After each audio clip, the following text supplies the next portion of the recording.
some people are just never happy. No, they really aren't. It's ridiculous. I mean, you know what it means to look a gift horse in the mouth? Oh boy, do I know that feeling. Okay. Definitely. Alright, let's start from the beginning. This weekend, Star Wars Celebration Europe gave great news regarding further Star Wars content, that in Season 3 of Rebels, we would be getting the return of a classic expanded universe / Legends villain, that being Grand Admiral Thrawn. And most people, of course, were excited about this. Thrawn is canon now. Yes. And not only that, he's being supervised by his own creator, Timothy Zahn, who is also writing a new novel about the Chiss officer. Now, before we go any further, for those who aren't as familiar with the former expanded universe, who is Thrawn? Thrawn was a villain introduced in Timothy Zahn's groundbreaking Thrawn trilogy in the early 90s. A lot of people accepted this pretty much as episodes 7 through 9 before we actually began getting an actual episode 7, an actual sequel trilogy. I mean, these were the 3 books that popularized the expanded universe in the early 90s. For what I've actually heard on from other Star Wars fans, these books were like almost the beginning of the comeback of Star Wars back in the popular consciousness after that little lull, say, in the mid to late 80s after Return of the Jedi had come out, that this was the book series that helped Star Wars regain some form of footing in popular discussion. Now, let's make clear once again on this show, I like the old expanded universe, but the old expanded universe was never absolutely 100% canon. Because there was a tier system to the canon. There was G-canon, which was the movies, the 6 original movies. There was T-canon, which was the Clone Wars. And television shows. And there was C-canon, which was novels and cartoons and books and video games, all that kind of stuff, comic books, all that stuff, which could be overwritten by George Lucas at a whim. Yes. I mean, I think that's the one part of this whole thing that needs to be reminded about is, again, that tier system, is that those books were a lower level of canon. Now, granted, sometimes stuff from C canon could become G canon. Yes. Ayla Secura. The planet Coruscant debuted in the Thrawn trilogy.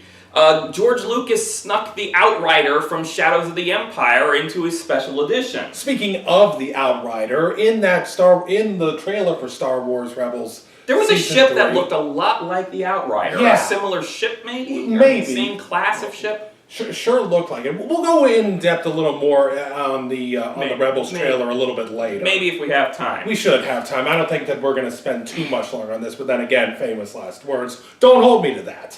Proceed. And now that Thrawn is canon now, or a version of Thrawn, there are some people that aren't happy about this. And who are these? The Legends purists. The people that refuse to let go and move on. I mean, I have been seeing people throw memes around saying, Thrawn without these stories is not Thrawn. That's like saying that Batman without Detective Comics number 27, which was a ripoff of a Shadow story, by the way, isn't Batman. I mean, we've been seeing this whole thing pretty much ever since Disney acquired. We've seen it kind of really start to come to the surface back last September when Star Wars Aftermath released? Somewhere around there. It was along that time. It was around that Road to the Force Awakens. It was, but at the same time, there was a lot of that review bombing that was going on with that book, and especially directed at the author Chuck Wendig. I mean, there were embargoes against, or whatever you want to call it, against A New Dawn, the first novel of the new canon. I mean, I I don't know what to say about this other than it's frustrating. I mean, it's like these people are. My only question to this, and I think that this is probably the biggest question that I want to ask any one of the people that are fans of the EU, and trust me when I say that I'm not unsympathetic to the fact that Not at all. that a lot of characters and situations that we like are were essentially wiped from existence like that, and because of certain events in like The Force Awakens, some of that history has been rewritten. To what degree it's going to be successfully rewritten, we're not going to know for another few years. But I want to ask you this.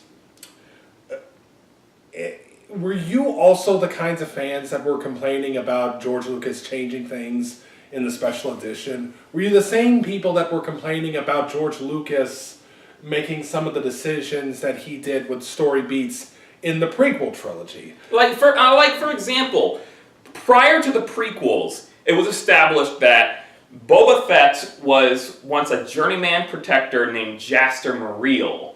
Then Attack of the Clones comes along and says, no, actually, he's a clone of this guy, Jango Fett.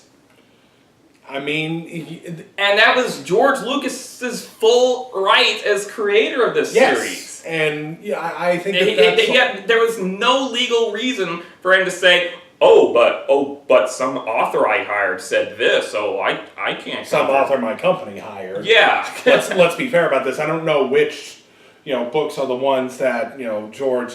I mean, I've heard rumors that George had involvement with some novels. Like he has said that he never read that stuff. He did not. That wasn't his world. He let other people play in the playground, but he never felt that he had to adhere to it. He never felt an obligation to basically mold his world to those stories. And as heartless as this sounds, he had every right to have that philosophy. Mm-hmm. Because he was the series creator, and I don't care with the way that some people say, that someone who created the series, there's an argument I've heard somewhere that there are some creators who shouldn't have control of their own creations, or that they're the last person that should control their own creations, or words to that effect.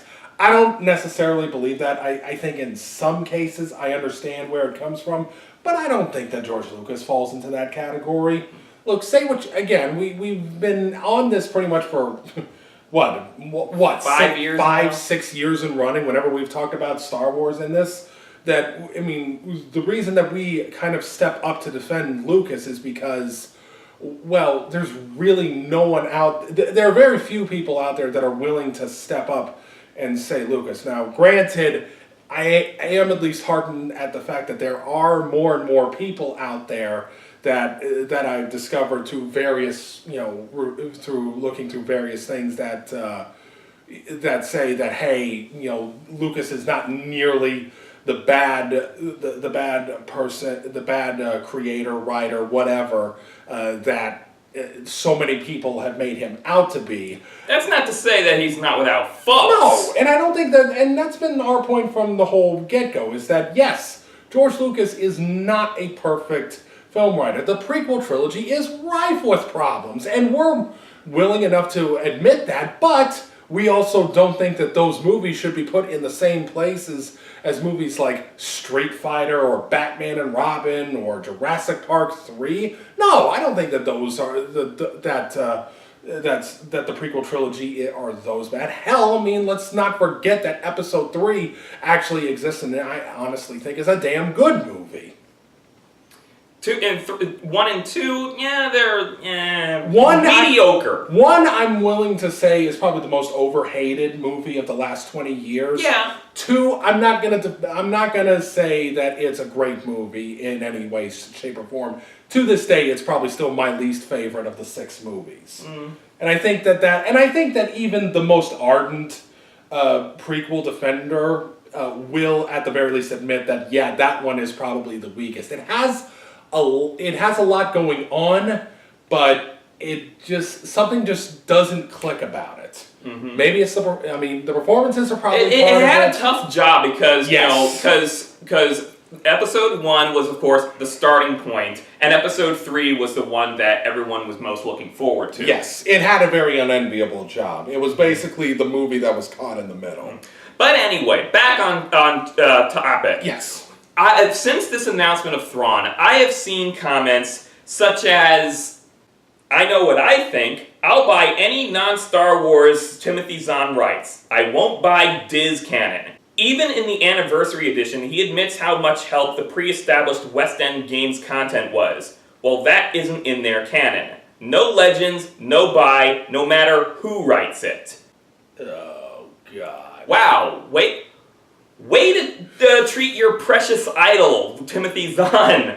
I mean, Zahn is often lauded as one of the most successful expanded universe authors of that entire time from the early 90s all the way through until George sold the company to Disney. And now your response to one of his most beloved characters being canon is to treat him like a traitor. This kind of goes back to our discussion on Batman v Superman. Is half the reason why so many people so ardently against the current state at Lucasfilm because of Disney? If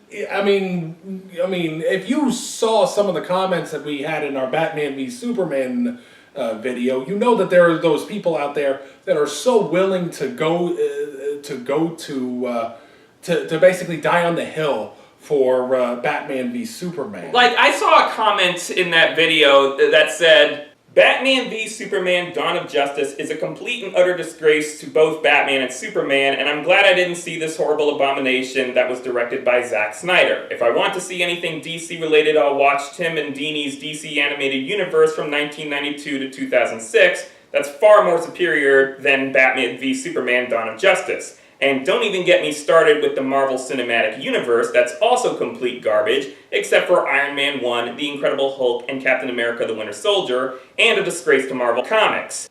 My response was, I was with you until you inadvertently called Avengers, Guardians of the Galaxy, and Civil War garbage and disgraces to Marvel, to which his response was, if you like those films you mentioned, more power to you. It's just that I do not like Marvel Cinematic Universe because they're made by Disney, beginning in 2013. And I do not want Marvel to be associated with stuff I hate and despise, like High School Musical, Hannah Montana, Jonas Brothers, The Little Mermaid, Cinderella, Alice in Wonderland, Beauty and the Beast, Frozen, Shake It Up, etc. And not to mention, I hated that they added plenty of comedy, making it a children's comedy film, making it more unenjoyable for me. Were we watching the same movies? You have points with Hannah Montana and Shake It Up and that stuff, but Alice in Wonder, first of all, does he mean the 1951 one or 2010? Cinderella, do you mean the original? Do you remember, is he talking about the original animated version or the one that was released a year or two ago? Beauty and the Beast, Little Mermaid, are you kidding me? You're talking about the movies that kickstarted the Disney animated renaissance? Like seriously? And also Frozen, which, let's be fair, Frozen, I feel like gets a lot of flack because it's the big 1,000-pound gorilla in the room because it's the most successful animated feature Disney probably has ever made. That whole criticism, that wasn't a critique of the quality of the films. It was just a slam against the company. Which, that harkens back to the days when Marvel was first acquired by Disney. Does anyone remember how people reacted when Disney first acquired Marvel? My response was, oh God, they're gonna make the Avengers like Sky High. Boy, was I wrong! But I remember everyone's thoughts at the time that, they were gonna kidify the Marvel series. Hell no! Let's be fair, there's an element to these heroes that should always be made for kids. Exactly. They're called comic books. Yeah, let's not forget about that. I'm sorry. Frank Miller is good for an audience. Having everything emulate Frank Miller, let's be fair about this, that is not the way comic books should go. No. Which I should give credit to DC's Rebirth. It seems like they're going in a different direction than what they did with New 52, and thank God for that. Now that brings me to another point with these EU people, is that they want to they want to disregard the new canon as even being canon. That the EU was always what is blah blah blah. This is nothing new in media. Do you people remember a little thing called Crisis on Infinite Earths? So, by that logic, should people of the 80s have disregarded all the new stuff we were getting and strictly adhere to Golden and Silver Age stuff? What about the more modern example, the recent Batgirl issues where they may or may have not eliminated the Killing Joke from canon? Which, I mean, look, no one's going to stand up for the Killing Joke when it comes to the content, because even Alan Moore has always said that the Joker shooting Barbara Gordon was probably one of the worst decisions he's ever made. And let's be fair, yeah, that's a bad play all around. If something like that happened here in modern times, oh boy, you would definitely think that would get a lot of flack. But the fact that something good came out of it, it really is, it's one of those things that why should we ignore something when something so good came out of it, with Oracle becoming such a great role model for the disabled. A real inspirational character for a lot of people. I just don't get it, but we're kind of getting a little off track here. We're turning it into superheroes. Yeah, back to Star Wars. Another comment I've seen on this matter. We are not happy about it because they're just ripping off the expanded universe. Why make it non-canon in the first place if this was what they were going to do? The only good thing about this news is that Zahn still has the character in his hands. Isn't that some of the point to just ripping off the okay, perfect counter argument. Back to comic books. We can't get away from it. Grant Morrison is a very proud fan of the Silver Age of comic books and has often tried to reincorporate ideas from the Silver Age into the modern comics. Or pre-crisis stuff into modern comics. Stuff like Crypto and Batmite and all that kind of stuff. And I should also point out Damian Wayne as well. Oh, right. I think that he's the daughter of... he's the son. Get your head in the game. That he's the son of Bruce and Talia al Ghul. Yes. The guy loves the Silver Age. Does that mean he's ripping off the Silver Age? Some logic, I guess, is too much to ask for some of these folks. God! And, okay, here's the last thing that I think that maybe we can bring up. A lot of the comments that want to accuse Rebels of being a toddler show. Yeah, we got a comment. Oh, great. Now they're going to ruin a great character by putting him in this toddler show.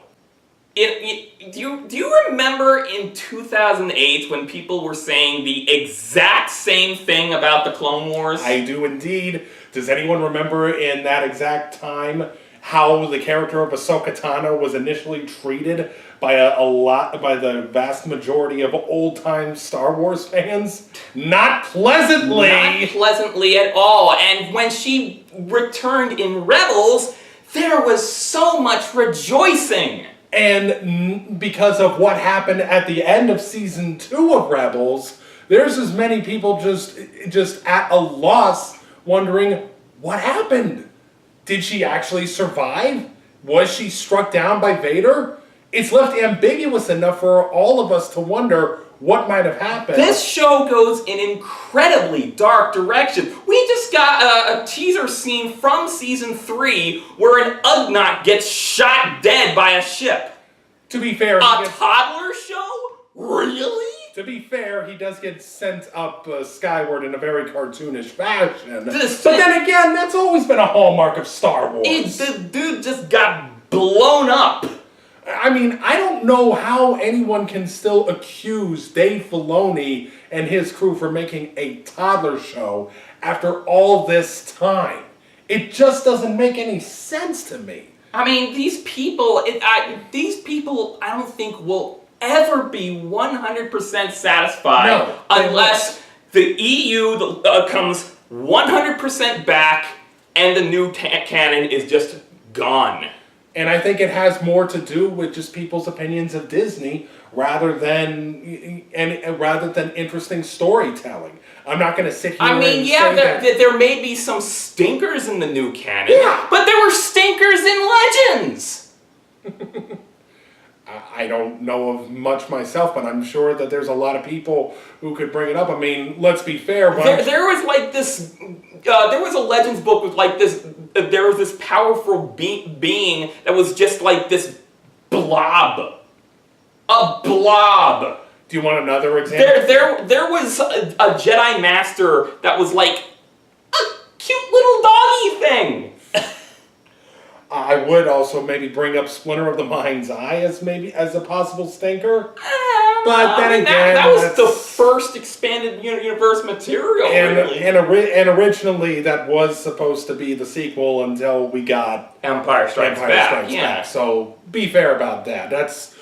Splinter of the Mind's Eye is strictly a product of its own time. Yeah. So I'll at least let that one slide. But again, it's just like, I mean, this is one of the best times to have ever been a Star Wars fan.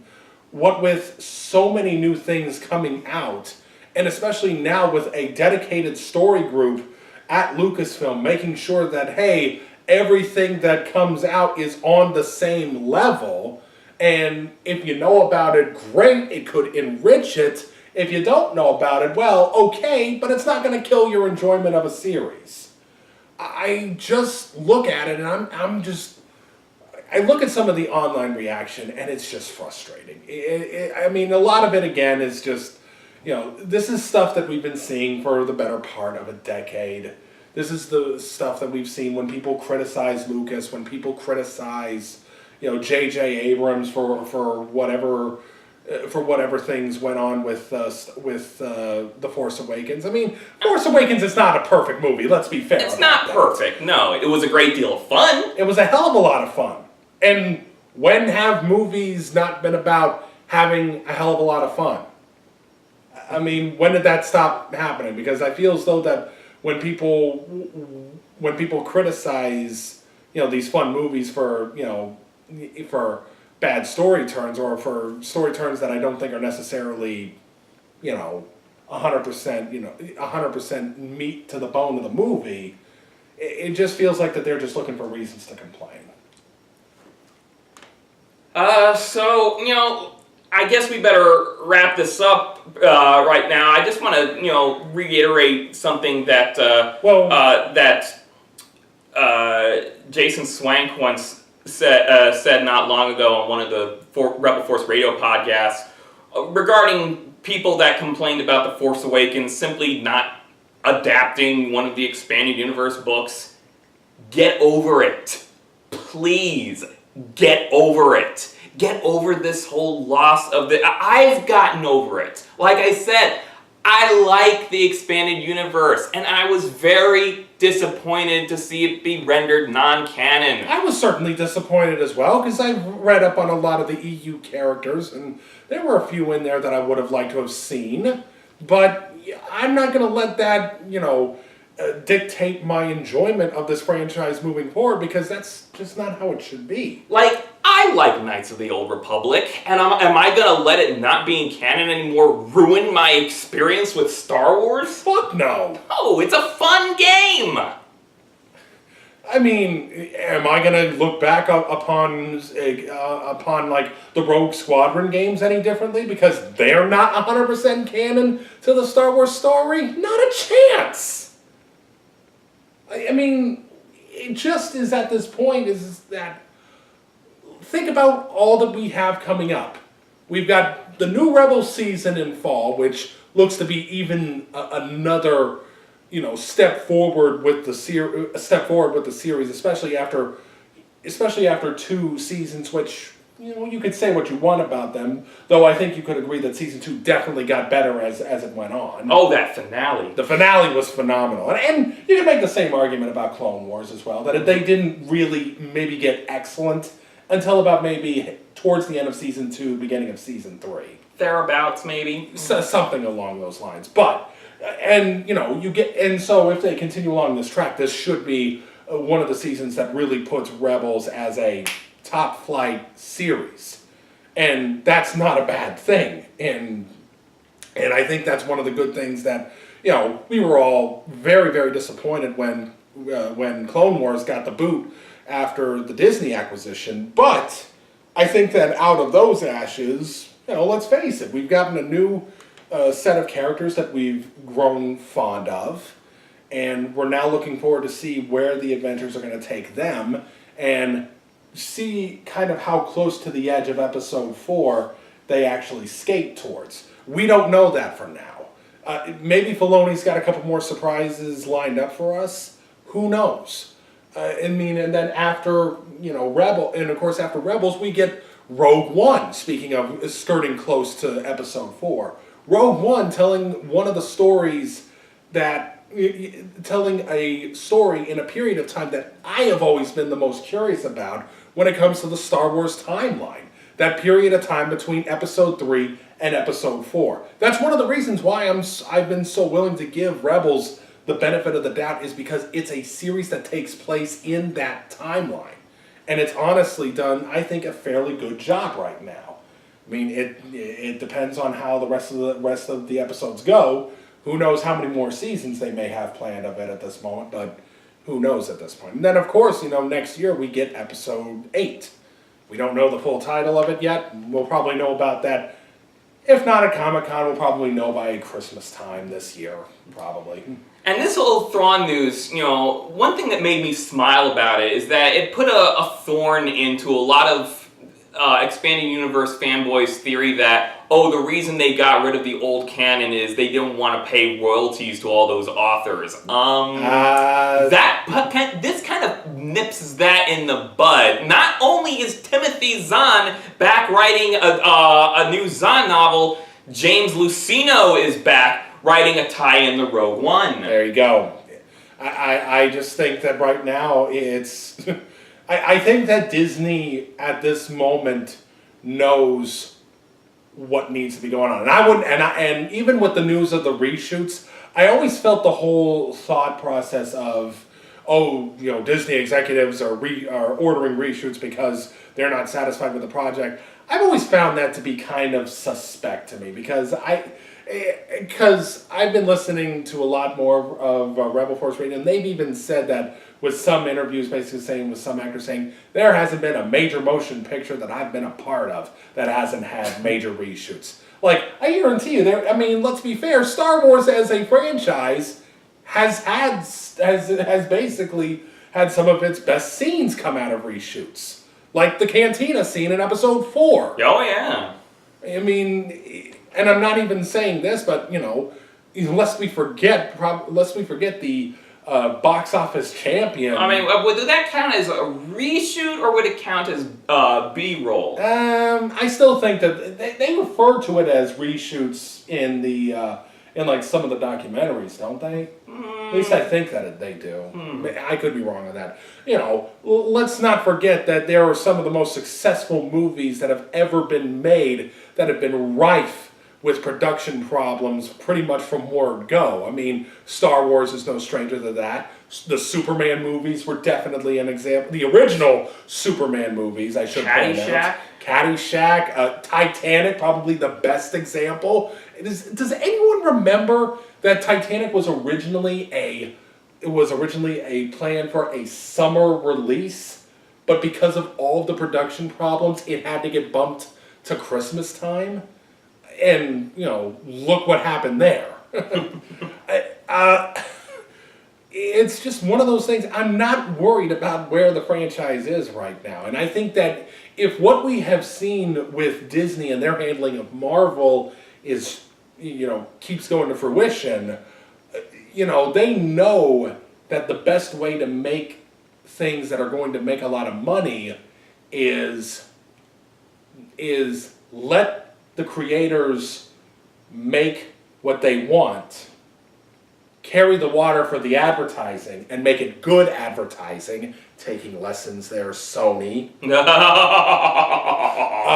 And then they reap the rewards for it. And I think that's the genius thing that Disney has at this moment, is because they have the right people in charge. Like, they have Lasseter in charge of the animation department, Kathleen Kennedy taking care of business with Lucasfilm. God, why do I keep all these years later, I still make that mistake. Kevin Feige in charge of Marvel Studios. And there you go. And let's be fair, that they basically let them hang on to that. I mean, here's hoping that a lot of the news coming out of Warner Brothers, that Jeff Johns is going to be heading up more of the film adaptations for the DC expanded universe. I really hope that means that we're going to see a better brand of DC superhero movies. Because I want to be perfectly clear about this. Part of the reason why I was so disappointed with Batman v Superman was because I wanted a good movie. There was no heart to it. In order to maybe be something to say to Disney and Marvel, hey, don't rest on your laurels, these guys are right behind you. Spark a little competition. Now, granted, Suicide Squad may come out, and it may blow my goddamn mind. Now, and I will grant you this much, the advertising for that movie, I'll admit, it makes me excited. I was less excited probably the only moment that I was excited during the run-up for Batman v Superman was the revelation of Doomsday in the trailer. And that was only because I was just like, okay, they're going to have this. And then, of course, even when some people were saying, oh, then maybe they're going to go Death of Superman on this, I was like, oh, they're not going to do something so stupid. They wouldn't do that in a second film. But no. But wrapping up. I'm looking forward to seeing what happens with Rebels going forward. The trailer was fantastic. I'm looking forward to seeing all this. I mean, the characters, they've all seemed to have gotten like little tweaks, maybe except for Zeb. But everyone, I mean... Nothing against Zeb. Nothing against Zeb. He's perfect the way he is. That's true. But yeah, I mean, looking at it, Ezra, he's gotten taller. He's getting much more mature. He's dark. Very dark. He basically got a nice haircut. Sabine looks like she's going to get a lot more development this season. Something that's been overdue. I know a lot of people have been very cold on Sabine, including folks like Kyle Newman, and I think even either Jason or Jimmy, I forget who it was, who commented on that, was really low on her after the season 2 episode that focused on her. I'm hoping that gets rectified, because she has always been a character that I've liked from a visual perspective, but I've always been more curious about. But I think I'm hoping that this season does that. Hera looks maybe slightly different, but... I don't see a difference. It was a little hard to see. And then, of course, I'm also curious to see where they go with Kanan, especially after how he got blinded at the... end of season 2, and as well as a lot of the returning characters. We see Hondo again, we see Cham and Numa again, which is good. We're gonna see Wedge potentially, yes. Wedge Antilles, wow. Yeah, I mean, and that's actually pretty cool. We're also gonna see this new creature voiced by Tom Baker of all people, called the Bendu. A nice little shout out to the original drafts of Star Wars where the Jedi were called the Jedi Bendu. Yeah, that's actually really cool. And I'm also, everything right now just looks as though that it's going in the right direction, and I'm looking forward to seeing where Filoni takes this story going forward, especially since Disney has basically given him, almost a blank check to basically do whatever at this point. I won't go that... No, maybe a blank check is too much, but he's basically been given a lot of creative freedom here. And I think that, at the end of the day, that's always the most important thing. You want to let these creators create. So, I guess that wraps things up, and one last little note. We'll probably be doing another one of these vlogs next week because we are going to the Fathom Events screening of the animated version of The Killing Joke. I can't wait for that. We'll probably do something once we, finally sit down and watch Ghostbusters. We're still planning on that. I think my problem is I think we want to wait until the whole firestorm around the whole thing maybe dies down, and maybe we can look at it with a little more of a broader perspective from it. Because pretty much everything that I've been hearing about this is that it's not a disaster, but it's not great. It's basically stuck right in the middle, which is kind of what I expected. But who knows? We're gonna see that. I mean, I was expecting it to be absolutely trash. I mean, considering the dig I took at Sony for their advertising, let's be fair about this. That movie is a perfect example of how advertising can kill a movie's chances right out of the gates. Let's not mince words about that. That's why I gave so much praise to Disney's marketing, because they know how to market their products. Sony fucked it up. Plain and simple. But that's going to do it for us. We'll see you guys probably next week. May the Force be with you all.